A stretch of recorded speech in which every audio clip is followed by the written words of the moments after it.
माझं नाव अमर शिंदे आहे. मी नवी मुंबई ऐरोली येथे राहतो. माझे जे रिलेटिव्ह आहेत, माझे मेवणी मिस वंदना बागडे यांच्या डिलिव्हरीच्या पिरियडला आम्ही त्यांना घाटकोपर येथील डॉक्टर खाडे यांच्या नर्सिंग होममध्ये, ज्याचं नाव आहे शकुंतला, तिथे ॲडमिट केलेलं होतं. त्यांनी डिलिव्हरीच्या अगोदर 2 दिवस अगोदर सगळे रिपोर्ट नॉर्मल सांगितले, काही प्रॉब्लेम नाही, सर्व काही नॉर्मल आहे असं सांगितलं. आणि ज्या वेळेला डिलिव्हरी पिरियड होणार त्यावेळेला त्या क्षणी मॅडम तिथं उपस्थित नव्हत्या. त्यांना फोन केला तात्काळ की अशी क्रिटिकल कंडिशन आहे मॅडम. त्यावेळेला त्यांनी फोनवर त्यांच्या अप्रशिक्षित म्हणजे बोगस जे नर्सेस आहेत त्यांना डायरेक्शन दिलं कसं काय करायचं. त्या नर्सेसने डिलिव्हरी केली तिथं. त्यावेळेला कुठलाही डॉक्टर उपस्थित नव्हता. या कारणामुळे आमचं नाहक नुकसान झालं. आमचा एक छोटा जीव वाया गेला, तो जगू शकला नाही. त्या जीवाला ह्या लोकांनी मारून टाकलं.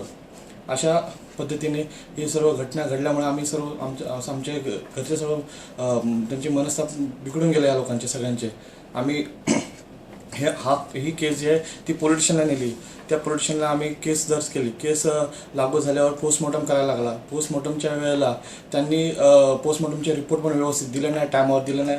तिथे त्या पोलिसांचा निष्काळजीपणा आला.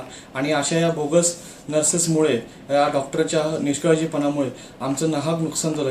हे जे नुकसान आहे, जे कितीही पैसा टाकला तरी आम्हाला परत मिळणार नाही आहे.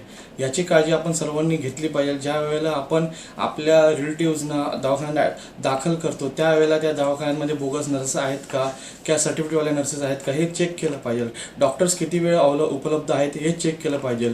आणि आपण एवढे पैसे देऊनसुद्धा जर आपलं नुकसान होत असेल तर आपण गप्प का बसायचं. कृपा करून आपण सर्वांनी ह्या सर्व गोष्टींकडे लक्ष दिलं पाहिजे. डॉक्टरची व्यवस्थित किती वेळ डॉक्टर अवेलेबल आहेत, नर्सेस प्रशिक्षित का आहेत का बोगस आहेत, ही काळजी आपण घेतली पाहिजे. का आपण त्यांना, त्या लोकांना आपण पैसे पे करतो, त्या पैशाचा योग्य तो मोबदला आपल्याला मिळत नाही. हे कितपर्यंत चालणार हे आपणच ओळखलं पाहिजे.